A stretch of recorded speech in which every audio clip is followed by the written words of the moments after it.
They stood in front of the chair like guards. "You're not mentioned in the will," Randall said flatly, folding his arms. Trevor added, "It's just for immediate family." I looked at my sons, 2 grown men in tailored suits, and for a second I couldn't breathe. Immediate family, I gave them life. The room was cold despite the elegant curtains and polished oak table. I stood at the entrance holding the navy folder I'd brought with me like a shield. Inside was every paper I needed. Not just copies, but originals. But at that moment, no one cared what I held. Not the attorney, not the paralegal, not even the few other distant relatives who barely looked up. I received a letter, I said quietly, from Winslow and Chambers. It had this address and date. Randall scoffed. They must have made a mistake. We're handling the estate now. Aunt Marlene appointed us last fall. She didn't have children. I'm her sister. Trevor gave a half smile, the kind he used to wear when trying to explain tech I'd never asked about. "Mom, look. You're not in this version. We can explain it later. For now, just please don't make a scene." I looked down at the floor, worn velvet carpet beige with flecks of green a stain just by the sideboard. Coffee, maybe. I let the silence hang, then stepped forward. "I'm not here to make a scene," I said carefully. "I'm here because Marlene wanted me to be." "You're not on the list," said the secretary behind the desk. Her nameplate said K. Mendez. She looked young, uncomfortable. I didn't blame her. "She would have wanted me here," I said again. Not to them this time, but to the space itself. I took another step forward, reached into my folder, and handed a document to Miss Mendes. "Please give this to Mr. Harold," I said. "I believe it supersedes any amendments made last fall." Ms. Mendes blinked, then took the paper and walked toward the door at the end of the room. Randall started to say something, but Trevor pulled at his arm. "Let's just wait," Trevor muttered. I sat in the chair they'd blocked. Neither of them stopped me. The folder still lay on my lap, but I no longer held it like a shield. I held it like proof. I hadn't planned to speak first. I'd imagined this moment, the ceremony, the formal tone, the reading, a solemn affair as it should be. Not this petty gatekeeping. I looked across the table at a cousin I hadn't seen in 20 years. He gave me a faint nod. I returned it. The door opened. Mr. Harold stepped in. Tall, gray-bearded, always a hint of dust on his jacket like old books. He held the document Ms. Mendes had given him, flipping through it with deliberate slowness. "Mrs. Delacroix," he said, "may I speak with you privately for a moment?" Randall bristled. "We were told this was a closed session." Mr. Harold ignored him. "This concerns joint filings from 2008, if you'll follow me." I rose and followed him down the hallway, my legs steady, despite the weight I felt in my chest. His office smelled like cedar. There were no chairs, only a high counter. He laid the paper flat. "This is unexpected," he said. "You and Marlene executed a mutual will in 2008, witness notarized and filed in the county record. It predates the revision the boys submitted. She insisted on it. I said she didn't trust anyone but me." He looked up. "Legally, it overrides the later changes unless revoked in your presence. Was it no?" He nodded once. "Then you are the sole beneficiary. Entire estate house land accounts." A pause. "The boys don't know. They suspect, but no, they don't." He exhaled slowly. "Would you like me to inform them?" "No," I said. "Let them hear it during the reading with everyone else." He studied me.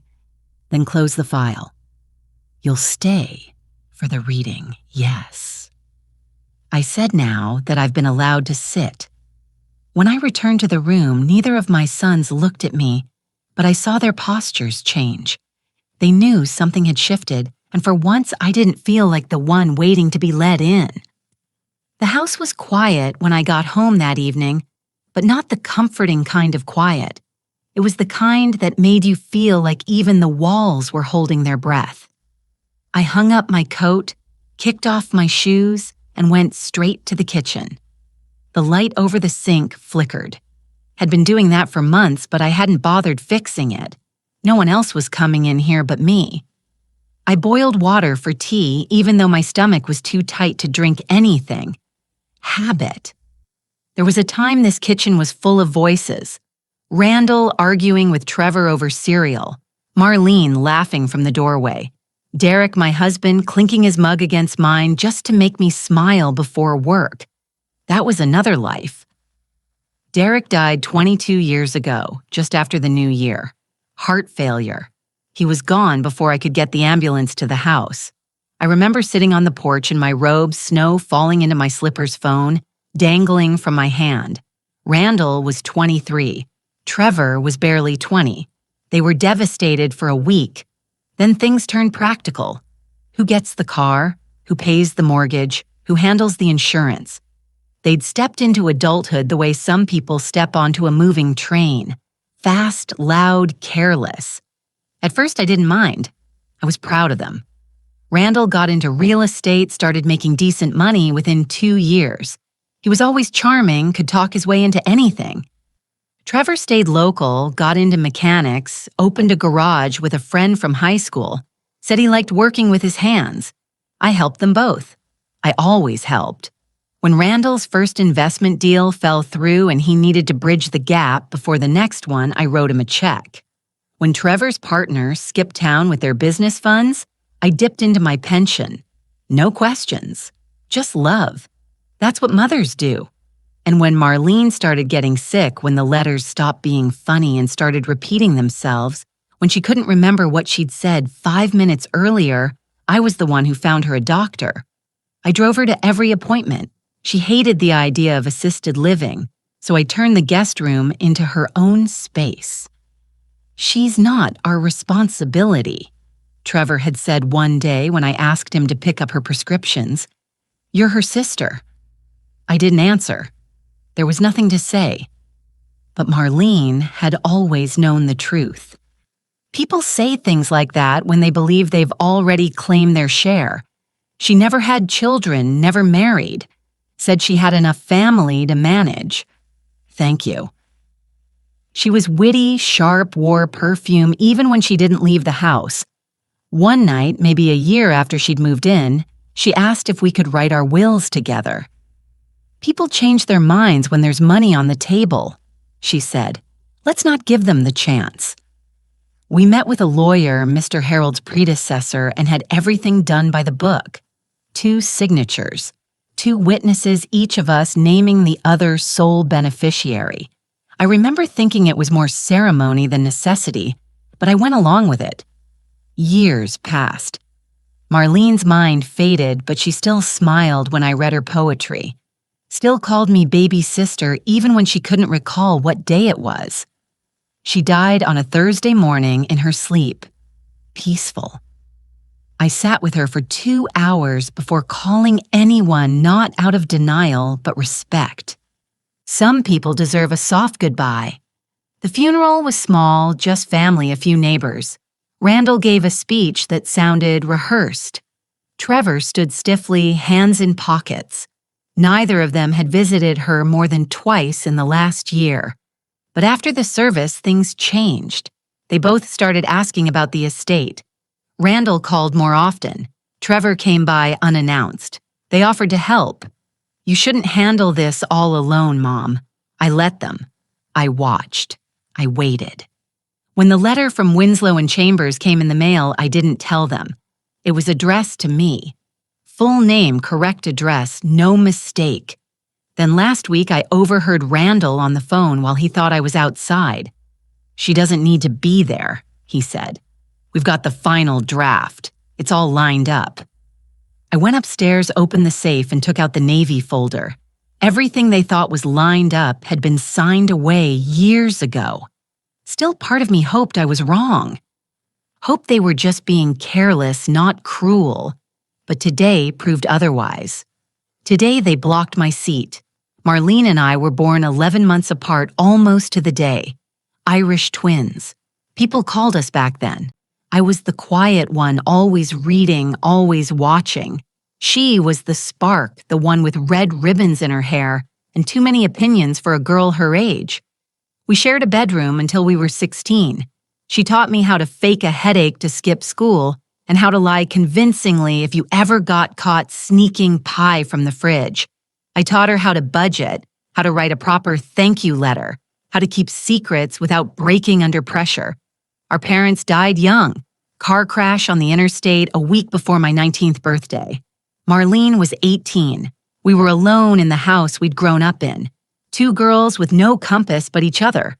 We sold the place within a year and moved into a rental. Took jobs, paid bills, figured things out. I met Derek at the library of all places. He was fixing the heating unit. Said my voice sounded like music when I read aloud to the children. I said he was trying too hard. He said trying's half the battle. I married him a year later. Marlene never married, but she lived a full life. She traveled when she could grease Canada. Even Japan once taught. English, managed an art gallery, worked in radio. Her stories never ended where you thought they would. Every time she came home for Christmas, or for my birthday, or just because she brought something odd, a stone shaped like a hardened apron with embroidered frogs, a jar of pickled onions from a street market in Dublin. The boys adored her when they were young. "Aunt Maher," they'd yell. Running to meet her at the door, she'd twirl them around, let them stay up past bedtime, feed them candy before dinner. Derek would wink at me and say, "She's not here to raise them. She's here to remind them life can be loud." That changed over the years. Once Randall got into college, he stopped showing up when she visited. Trevor followed suit, though with less sharpness. They grew tired of her, said she was too much. I watched it happen like watching a faucet drip slowly, then constantly, until one day you realize the hole sinks wet. When she moved in after her diagnosis, mild cognitive decline, then early-stage Alzheimer's, neither of them offered help. Not even a visit. Too busy, they'd say. Marlene knew, even in her forgetfulness, she knew.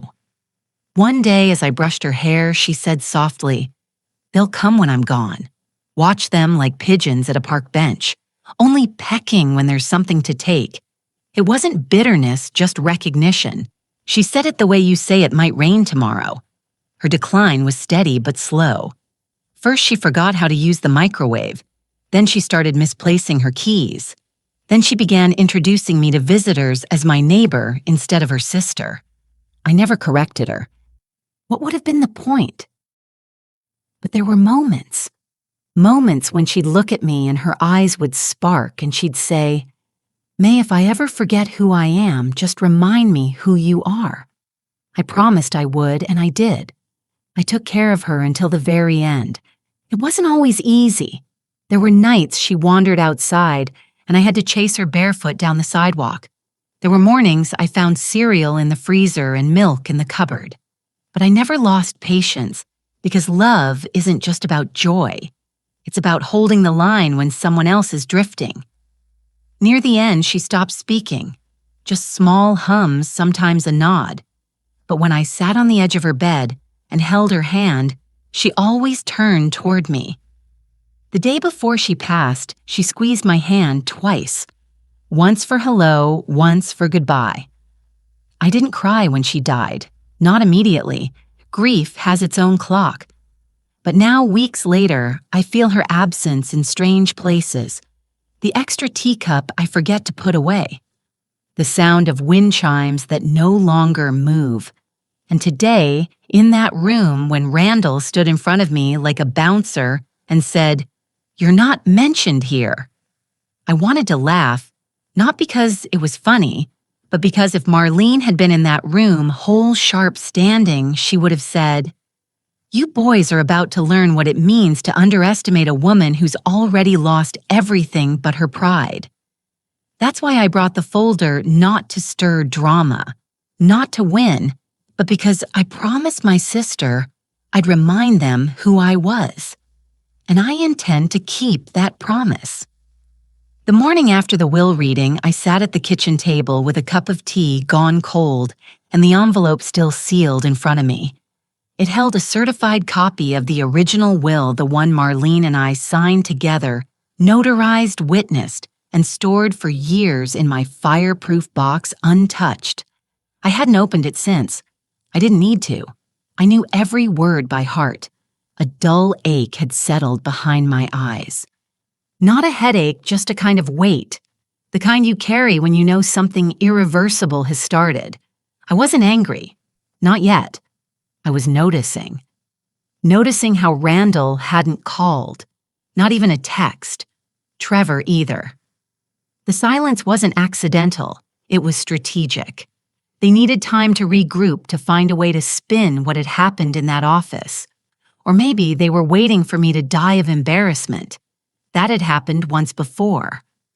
When Derek passed, I'd made the mistake of trusting Randall with the estate paperwork. He was the older son, more responsible. I thought within 2 weeks he'd convince me to sign over the deed to the family home, just until probate clears. Mom, it's simpler for taxes. I signed not understanding the implications. 2 years later, I had to beg him not to refinance it under his name. He said I was being dramatic. That was the first time I felt it. The shift, the tilt from mom to obstacle. Trevor was more subtle. He didn't ask for control. He asked for sympathy. When he needed a new transmission, it was just a short loan. When his third girlfriend left him, I was the one who cleaned out the fridge and scrubbed his apartment while he cried on the couch. He'd never yell at me. He'd just forget to say thank you. And slowly, over the years, I stopped offering, not out of malice, just preservation. The envelope on the table gleamed in the morning light. I reached out, opened the flap, and slid the papers onto the table. My handwriting was there beside Marlene's on the last page. Firm, clean, no trembling in the pen. We'd been so sure, so united. This document is irrevocable unless jointly dissolved with written consent of both parties it read. She never revoked it, and I never wanted to. Even as her mind unraveled, she still trusted me to remember for the both of us. Now the trust was written in legal ink. I sat there a long time reading the pages as if they were a letter from her. In a way, they were. After a while, I picked up the phone and dialed a number I hadn't called in nearly a decade. Winslow and Chambers, this is Dana speaking. Hello, dear. Could I speak with Mr. Harold, please? It's May Dequa. One moment, Mrs. Delacqua. He picked up on the third ring. May, I was just about to call you. Is that so? I asked, letting the edge in my voice show. Yes, I've reviewed the documentation. It's solid. Your claim is not only legitimate, it takes precedence. You are the sole legal heir. The other will, frankly, should not have been processed without consulting the earlier agreement. So it's done. It's done.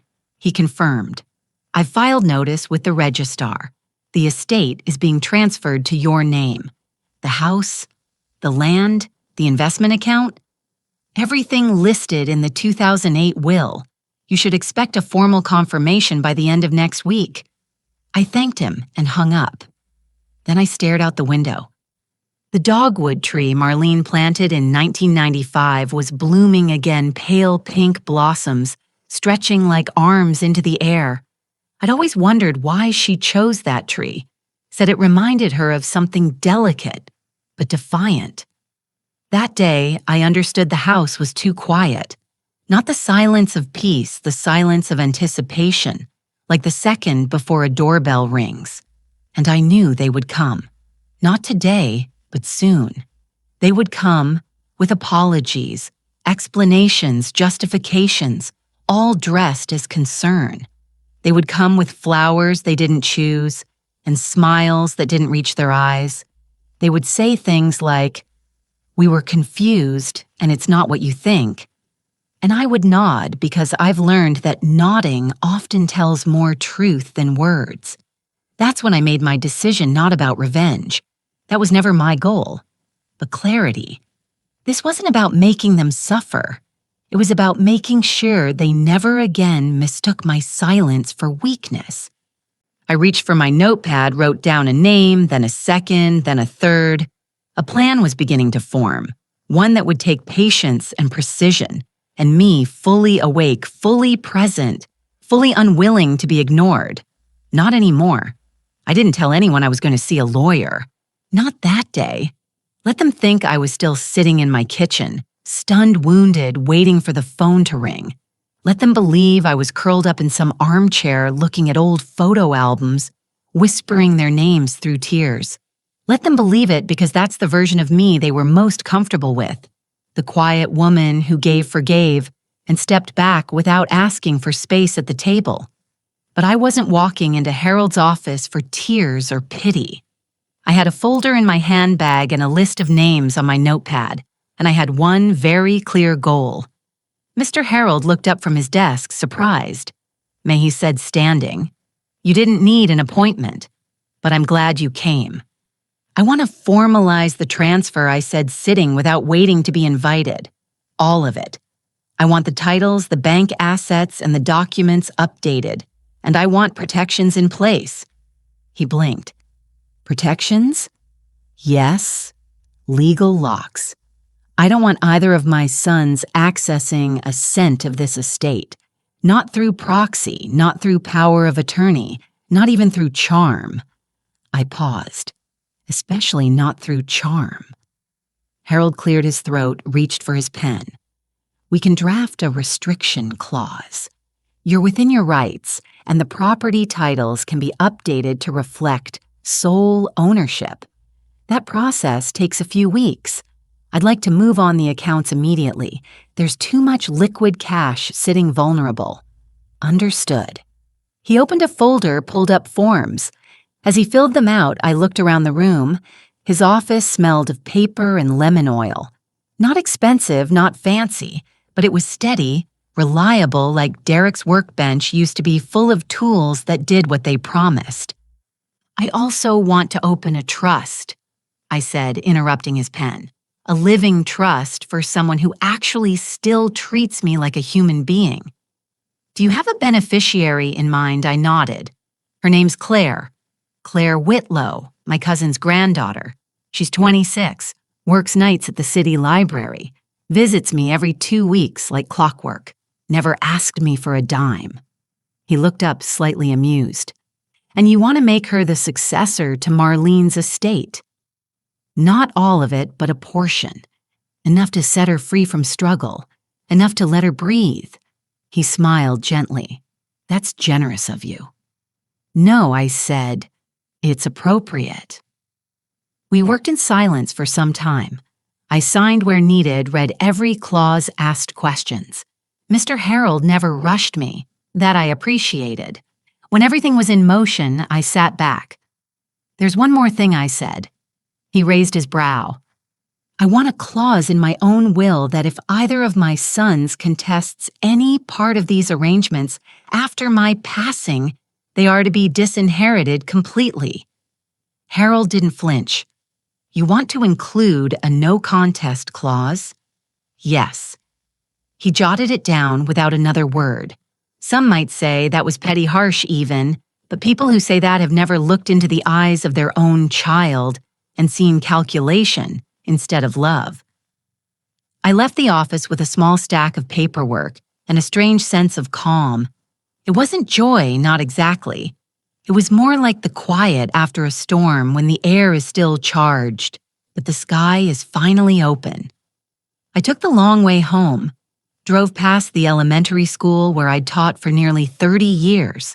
The playground was empty swings swaying in the breeze. I used to walk that way with Randall in one hand and Trevor in the other, their jackets half-zipped and their cheeks red from the cold. They'd fight over who got to push the doorbell. Now they wouldn't even push open a door for me. At home, the answering machine was blinking. 2 messages. I pressed play. First was from Trevor. Hey, Mom, just wanted to check in. Hope you're okay. Randall and I were talking and we think maybe we should all sit down soon. Clear the air. Get things straight. Second was Randall. Mother, I think there's been some confusion regarding the will. It's possible there was a clerical issue. We're working on clarifying things, but we'd appreciate it if you could forward any documents you brought to the meeting for transparency. Transparency? I almost laughed. That's the word people use when they're trying to see through you, not with you. I deleted both messages. Then I sat down and wrote 2 letters. One to Randall, one to Trevor. Short, calm, clear. I received your messages. I'm not interested in discussing the estate at this time. All matters are being handled through my attorney. Please direct any further questions to him. Mother, no apologies, no warmth. They'd get the message. I wasn't angry. I was awake. And when a woman wakes up after years of giving, of softening her edges to fit into the corners others carve for her, she doesn't go back to sleep. Not ever again. The next morning, the doorbell rang at 9:07. I was still in my robe, coffee in hand. Through the window, I saw a silver car parked haphazardly at the curb. Randall's. He hadn't parked in front of my house in years. Always too busy, always on the other side of town. I didn't answer right away. Let him wait.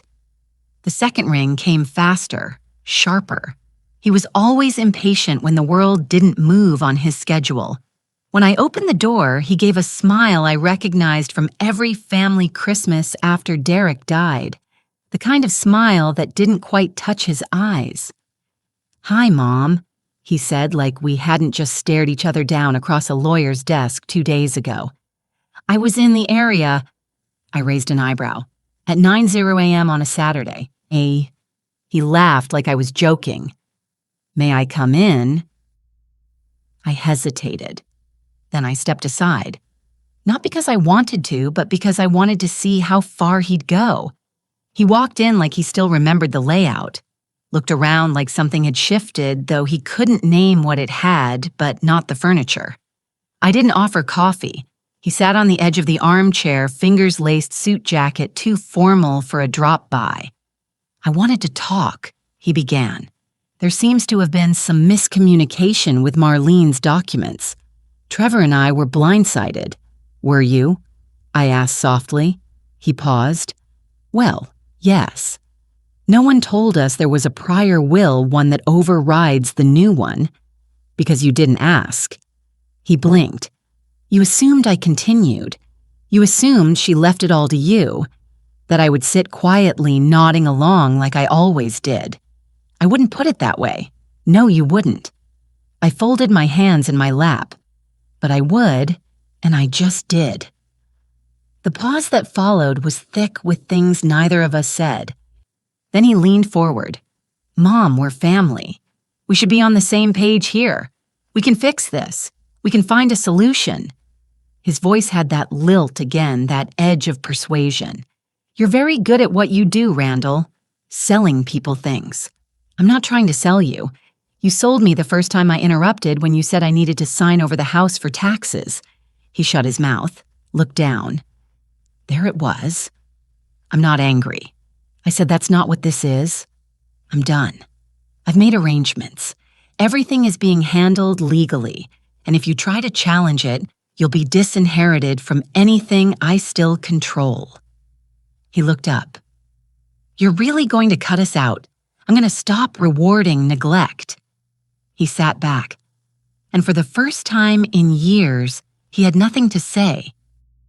Trevor showed up 2 days later unannounced, not in a suit like his brother, but in his usual jeans and oil-stained jacket. He didn't knock at first, just stood on the porch, shifting from foot to foot like a boy waiting to be called inside. I watched him through the curtain for a full minute before I opened the door. He smiled sheepishly. "Hey, Ma." It had been years since he'd called me that. "You here for a chat or you need something fixed?" I asked. He scratched his neck. "Maybe both." I stepped aside. He walked in, took off his boots without me asking. A detail Randall had forgotten. Sat at the kitchen table like he used to when he was broke and trying to avoid admitting it. I made tea, old habits. We sat in silence while it steeped. "You know," he said finally, I didn't know about the old will. Randall handled everything with the lawyers. I just trusted him. I stirred my tea. You always did. Guess I shouldn't have. I looked at him. He seemed tired, older than I remembered, even with the same boyish mouth. But I knew better than to mistake fatigue for repentance. He reached into his jacket pocket and pulled out an envelope, slid it across the table. I don't want money, Ma. That's not why I'm here. This is everything you loaned me, all the numbers. I made a list. I know I can't pay it back all at once, but I want to. That stopped me. Not because of the gesture. I knew how people like to offer just enough to appear noble, but because of the math, every number was right. Down to the $50 I'd slipped him for a tow truck 6 years ago. I picked up the paper. You kept track. He nodded. Always meant to make it right. I just didn't know how to say it, and now you do. I guess watching Randall scramble over something that wasn't his made me think. I let the silence hang between us. I was angry, he added. At the reading, at you, at Marlene, at everything. But I wasn't surprised. Not really. Why not? Because you're not stupid, Ma. You were never stupid. I think maybe we just counted on you acting like you were. I looked down at the steam rising from my cup. He wasn't wrong. It wasn't that they believed I didn't know better. It's that they believed I'd never speak up, even if I did. I want to earn back your trust, Trevor said quietly. Then don't fight the will I said. Don't hire lawyers.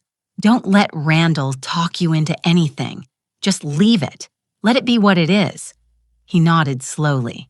I can do that. I didn't smile. I didn't soften. I just looked at him and said, good. And for once, that was enough. I wasn't surprised when the letter from Randall's attorney arrived. I was surprised it took him this long. It came in a heavy white envelope with gold trim and a return address from a downtown firm I knew by reputation. Expensive, aggressive, and always dressed in courtesy. The kind of people who smile while sharpening the knife. The letter was polite. It used words like unfortunate discrepancy and pending clarification and amicable resolution. It requested a brief consultation to align understanding. It didn't mention money, but it didn't have to.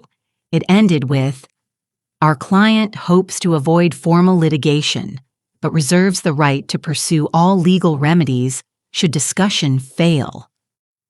I read it once, then again, then set it down. Somewhere deep in my chest, something old stirred. Not fear, not quite. More like memory.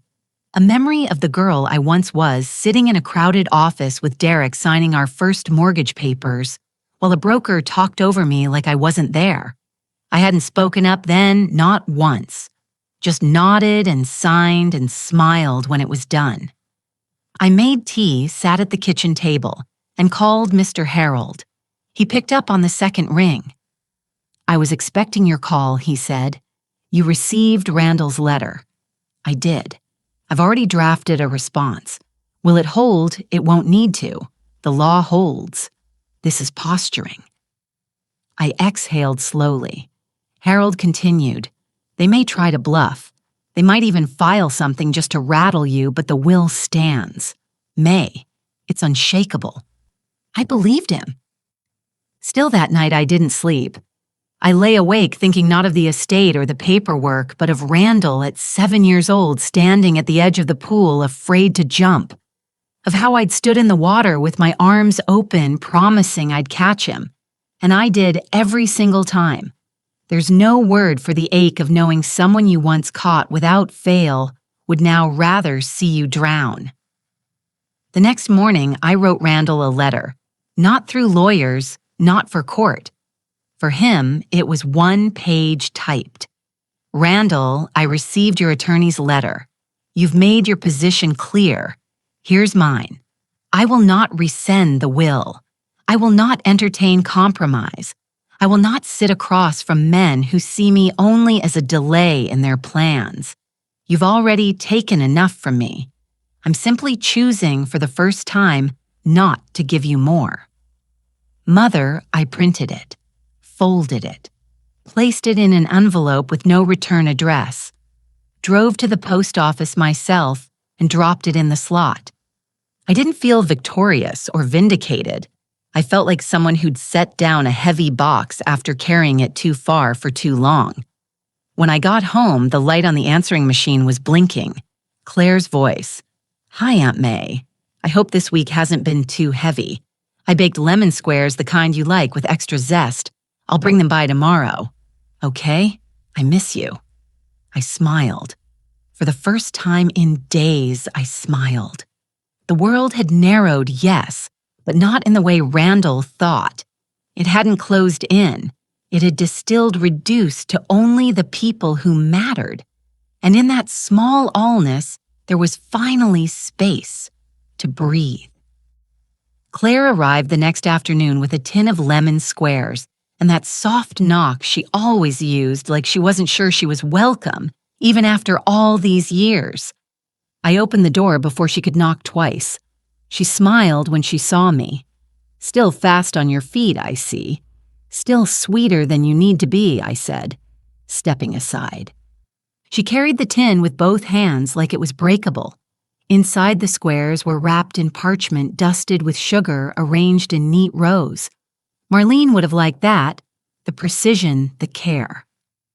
We sat at the table, same as always. I made us tea poured from the good pot, the one with the tiny crack under the handle. Claire never mentioned the crack. She just held her cup with both hands and listened.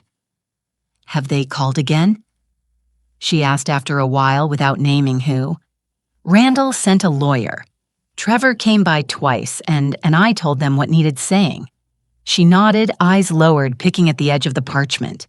I'm proud of you. That caught me off guard. I almost laughed. I couldn't remember the last time someone said that to me. I looked at her. 26. Hair always half-tied, freckles across her nose, kindness in every movement. She was Marlene's blood, not mine by birth. But family finds its way. You remind me of her sometimes, I said. Not the way you look, just the way you carry yourself. Claire's eyes softened. She was good to me. Even when she forgot my name, she still held my hand like she knew me. She did know you. Her heart never forgot.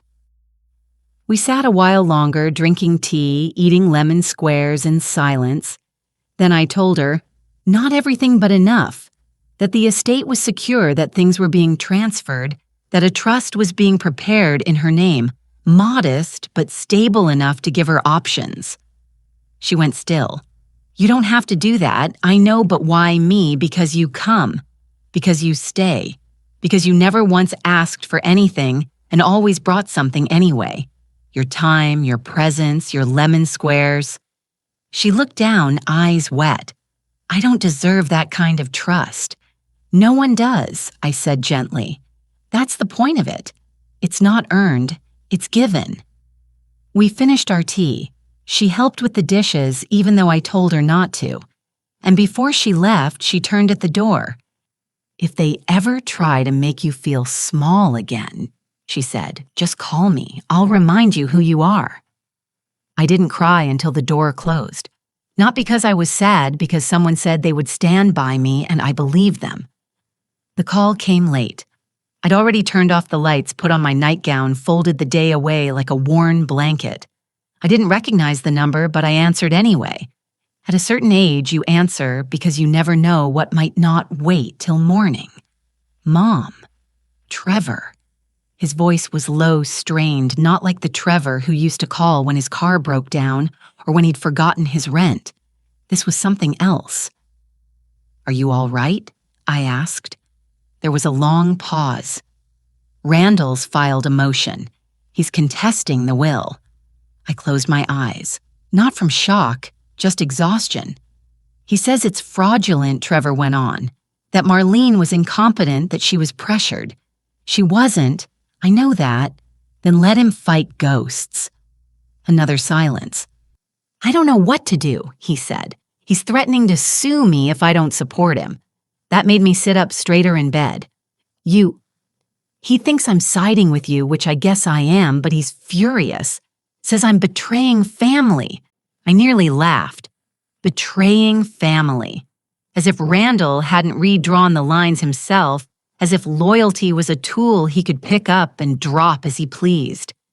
Do what you need to protect yourself, I said calmly, but don't protect him at the cost of your spine. I'm not as strong as you think I am, Ma. You don't have to be strong. You just have to be clear. He didn't respond to that. You're not a boy anymore, Trevor. You don't need your brother's permission to be decent. He sighed. I wish Dad was here. I did too. Derek had a way of settling things, not with anger, but with presence. He'd say one sentence and people would stop talking. He believed in fairness, but not fools. Dad would have told you to stop asking what Randall wants and ask yourself what's right. I know. I also know you're scared. That's okay. Just don't let fear be the loudest voice in the room. We talked for a few more minutes. Nothing dramatic, no confessions, just the quiet trudging of two people trying to find the edge of a mess someone else made. After we hung up, I stayed awake a long time staring at the ceiling. Randall wanted a war. Fine, he could have one. But not with fists, not with shouting, with silence, with boundaries, with the kind of dignity that doesn't flinch when insulted or bend when pushed. I made tea, sat by the window. The night was soft, wind brushing the trees, stars peeking between clouds. Randall had no idea what it meant to be truly alone. But if he kept going, he'd learn. And it wouldn't be me who taught him. It would be the echo of every door he slammed shut. The house was quiet again, but not the kind of quiet that unnerves you. It was the kind that holds its own shape, a stillness earned, not imposed. I watered the plants. I straightened the Afghan on the back of the couch. I folded the laundry slowly, methodically, as if every shirt and towel deserved my full attention. I hadn't always been this way. Years ago, when Derek was alive and the boys were young, everything was movement. Cereal bowls, half-rinsed jackets tossed over chairs, school papers scattered across counters. Back then, silence was a luxury. Now it was my companion. It was almost noon when the mail arrived. Thick envelope legal stationery, the courthouse seal stamped on the front. Randall had followed through. I opened it at the kitchen table with my letter opener, a small brass thing I'd had since 1974, a retirement gift from my first principal. Inside, a formal notification of Randall's motion to contest the estate. Accusations of undue influence, allegations of mental incompetence on Marlene's part, a request to freeze asset transfer until a judge could review the will. There it was, in black ink. A son suing his mother. I set the letter down. Not slowly, not dramatically, just set it down. Then I picked up the phone and dialed Harold. Received it, I said when he answered. So did I. What's next? I respond. Then we wait. Will it hold anything up? He hesitated. It might temporarily. I nodded even though he couldn't see me. Let me know what you need. I already filed a response. It'll be fine, May. We're still on solid ground. After the call, I made a sandwich, ate it while standing. Then I walked to the bookshelf and pulled out Marlene's favorite album. Thick leather worn at the edges, full of photos from years most people had forgotten. There she was in 1986, standing on a boat in a denim jacket 2 sizes too big. In 1992, grinning at a 4th of July barbecue face, smudged with charcoal. In 2003, standing beside me in front of the old library holding hands. She didn't look incompetent. She looked alive. And now, somehow, she was being made into an argument. That was the cruelty of it. The way Randall wasn't just challenging me, but erasing her, painting her final years as feeble, her choices as tainted, her judgment as invalid, as if love made her less capable, as if trust made her a fool.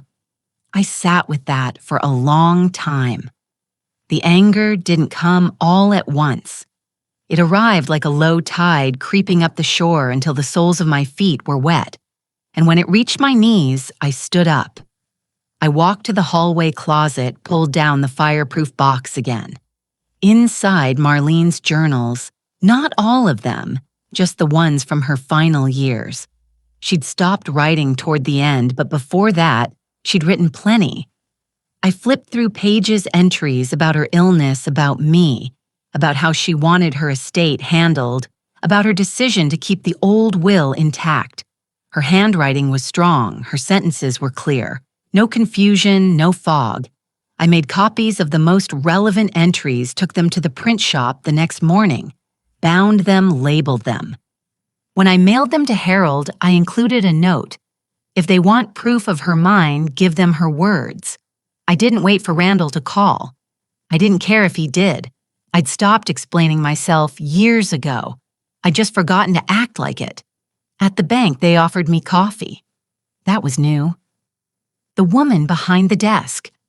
Dana, polite, efficient, young enough to be one of Claire's friends, called me Mrs. DeLoqua with careful respect.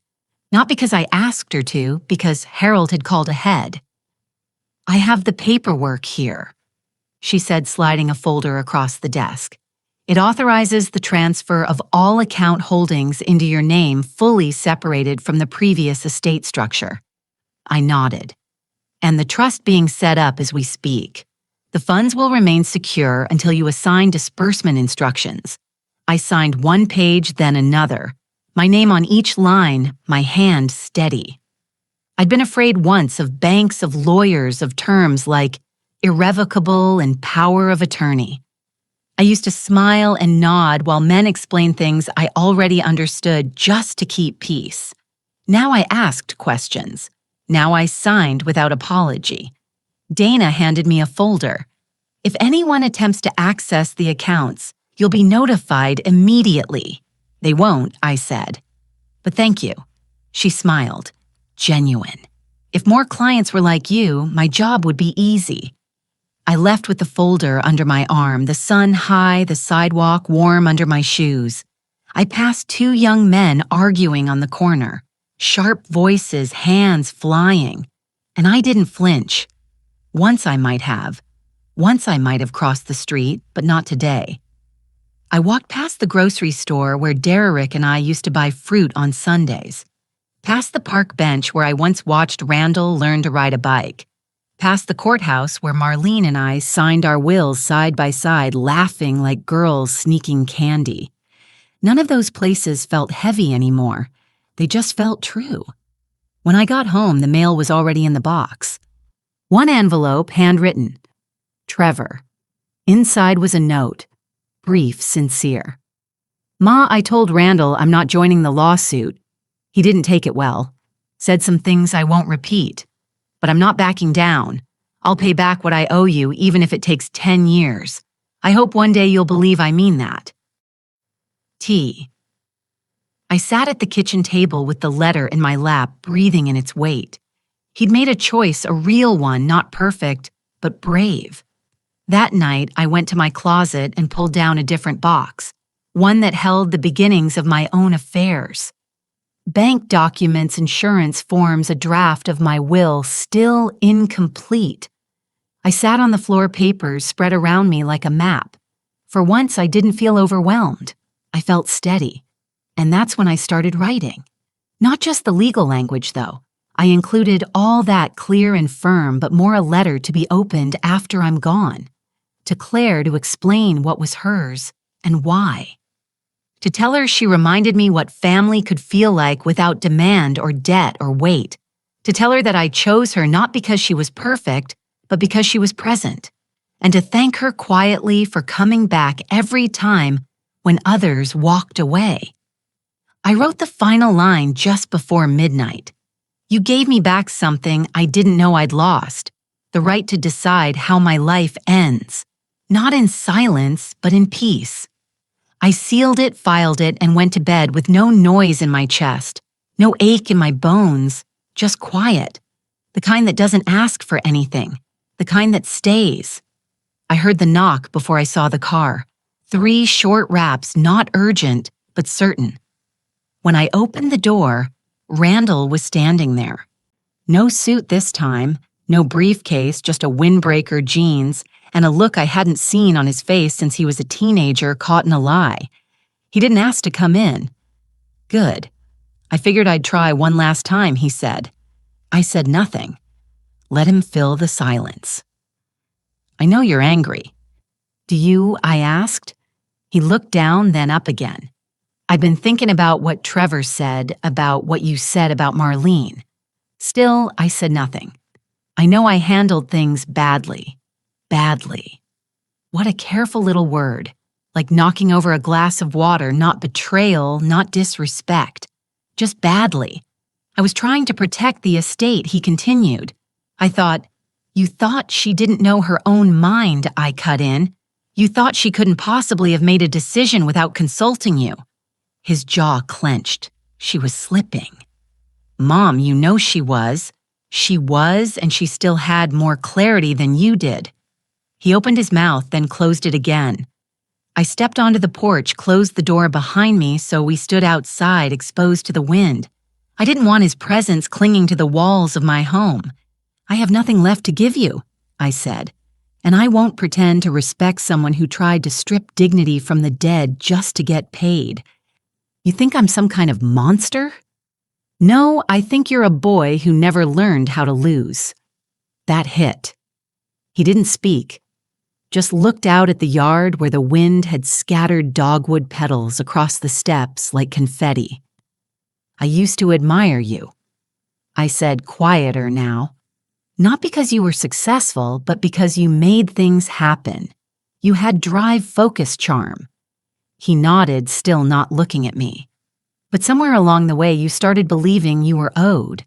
That success meant you couldn't be challenged, that anything outside your plan was a mistake to be corrected. I was scared, he said. When Dad died, we all were scared. He looked at me finally. So what now? You never speak to me again. I'm speaking. Now, I said, but I'm not going to reward your behavior with comfort. He exhaled. You're really going to leave it all to Claire. Some of it. The rest is going to causes that mattered to Marlene. The library, the children's shelter, places that gave more than they took. He rubbed his hands together, cold now. Then I guess this is it. Yes, I said. And it was. He turned, walked down the steps, got into his car. No yelling, no slamming, just a slow pull away from the curb. I stayed on the porch long after he was gone. The wind quieted. The light shifted. I sat on the bench Derek built and watched a squirrel dart across the lawn, unaware of the century of life echoing around it. I didn't feel triumphant. I felt clean. There's a kind of grief that comes after clarity. Not the grief of loss, but of letting go of what never really belonged to you. Expectations, illusions, roles you played so long, you forgot they weren't yours to begin with. I wasn't just their mother. I was a woman, a sister, a teacher, a keeper of promises. And I had one more promise to keep to myself. No more shrinking, no more smoothing over, not even for blood. The courtroom was smaller than I expected. I'd only seen it once before, years ago when I was called for jury duty. Back then, it had felt grand, intimidating. All wood paneling and polished railings, a place built to make people feel small. But today, it didn't feel that way. Not to me. Harold sat beside me, calm, composed. He'd brought copies of everything. The 2008 will, the notarized statements, Marlene's journal pages, even a photograph of the two of us signing the document at the county office. Randall sat at the other table alone. His lawyer had called in sick, or so the clerk whispered. I didn't believe it. I think the man simply saw the writing on the wall and chose not to stain his name, chasing a ghost of a claim. The judge was a woman, middle-aged, sharp-eyed with no patience for performance. She read through the case file, asked Harold 2 questions, then turned to Randall. You've submitted a claim contesting the validity of a 2008 will. Correct. Randall stood. Yes, Your Honor. On what grounds I believe my aunt was no longer of sound mind when she signed the document? Harold didn't flinch. He simply handed the judge a folder. In that folder, he said, "You'll find multiple documents confirming the decedent's mental capacity at the time of signing, including her own writing verified by a handwriting analyst and testimony from her physician dated the same month." The judge flipped through it silently. Then she looked up at Randall. "Do you have any documentation to the contrary?" Randall shifted. "No, Your Honor, but then this is hearsay and speculation. We don't run courtrooms on either." He opened his mouth again, but she raised a hand. "I've seen enough," she said. "There is no merit to this contest. The will stands as written." Motion dismissed. Just like that, she struck the gavel once short and final. Harold leaned toward me and whispered, "It's over." I nodded, not because I didn't believe him, but because I'd already known. Randall walked out without looking at me. I watched him go, not with hate, just distance, like watching a stranger leave a room I no longer had to sit in. Outside, the sun was sharp on the sidewalk. Harold offered to drive me home, but I declined. I wanted to walk. I walked through the square past the old cafe where Derek proposed to me over burnt pie and strong coffee, past the bus stop where Trevor used to wait with his lunchbox swinging from his hand, past the bookstore where Marlene once bought me a secondhand cookbook I never used. Everything looked the same and nothing did. At home, I changed into my softest sweater, put the kettle on, and sat at the window. Claire would be coming by soon. She always did on Fridays.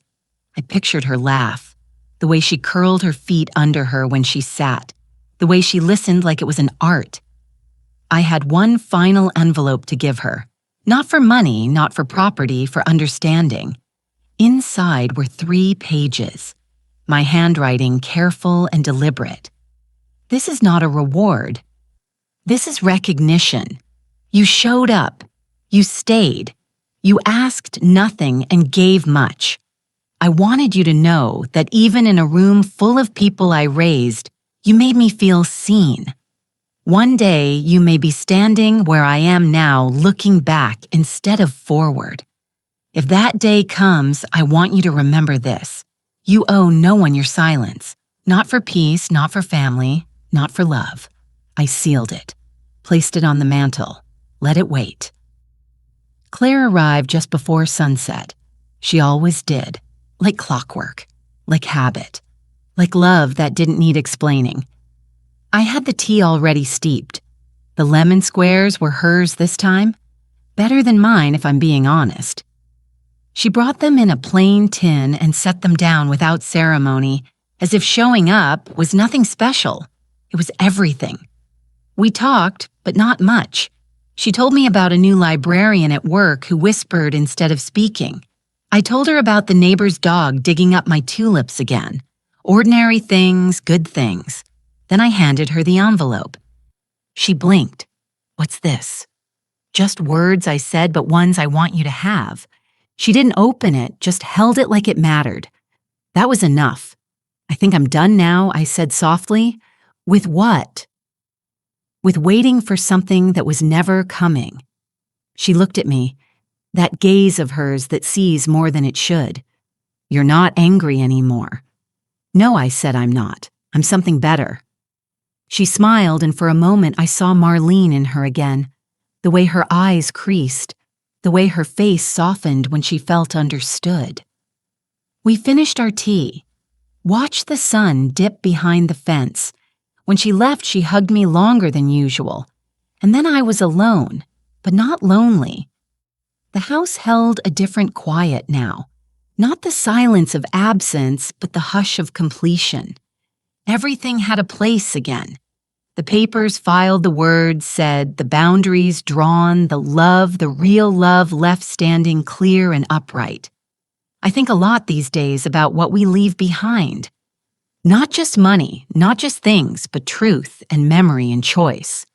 There was a time when I believed my silence was a kindness, that not rocking the boat was my role, that being good meant being agreeable, pleasant, invisible.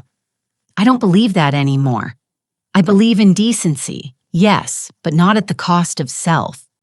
I believe in family too, but not the kind that only remembers you when there's something to inherit.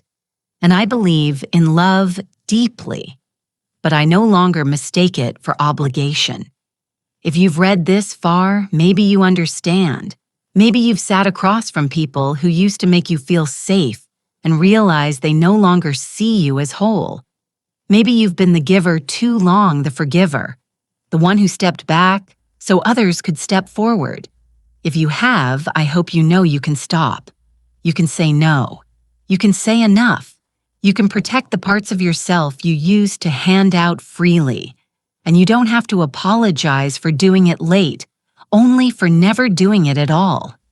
So if this story meant something to you, if you saw yourself in these pages, let it be a quiet reminder that your voice still matters. And if you're ready to use it even gently, I hope you'll leave a comment or share this with someone who needs to remember they're not alone. You're not now, not anymore.